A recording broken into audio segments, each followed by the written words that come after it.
Don't wait for Apple Silicon. So if you watch my latest videos, you know that I recently purchased my first Mac, the base model 13-inch MacBook Pro, and I got it after months and months of waiting for a better Mac to come out. I decided to purchase this one after my Surface Pro 6 broke down on me, and I plan to keep it and not wait for Apple Silicon. The reason behind that is for the first generation of software or hardware, anything that comes out, the first generation is obviously going to have problems.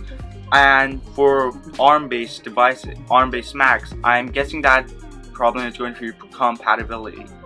So yes, Apple does have Rosetta 2, the app that translates apps that were built for the x86 architecture onto the ARM-based architecture. But what does that is, it basically translates everything. So think of it as Google Translate. So it translates, let's say, English to French. But there's going to be some phrases in English or in French that don't make sense in the other language. So there's also going to be a couple of apps that can't translate over, or they just don't work well on the ARM-based device. Now I'm going to help you decide to see if you should wait for Apple's own silicon devices, or should you purchase an Intel-based device such as this one. Obviously, if you must have a MacBook for either work or school, then click off this video and go buy that computer. However, if you can wait maybe a year or two, I would hold off that purchase.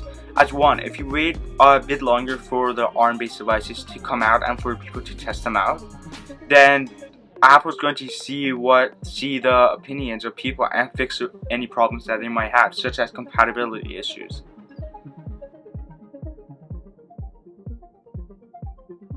If you're going to be web browsing and checking emails, nothing too special, then I would suggest not waiting. Obviously, the thermals might be better on the ARM-based devices, and it might be more powerful and have better battery life. But if you're doing it for basic stuff, then you could buy any computer you want, since you're not asking for more demanding work and nothing too special.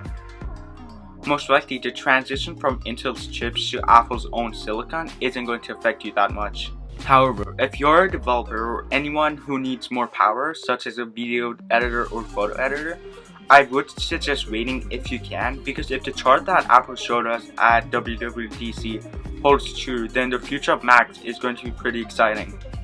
And if you're planning to use Boot Camp to run Windows 10, then I would suggest not waiting, as first of all, Microsoft needs to send out a Windows 10 compatible version of ARM so that people can actually run it in Boot Camp.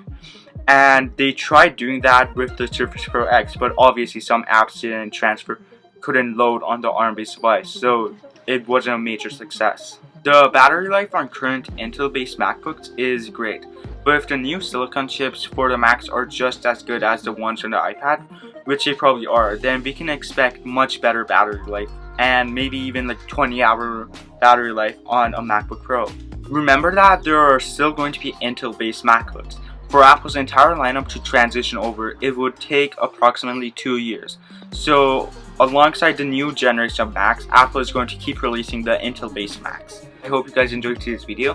If you did, drop a like, subscribe down below, and I'll see you guys next time. Peace.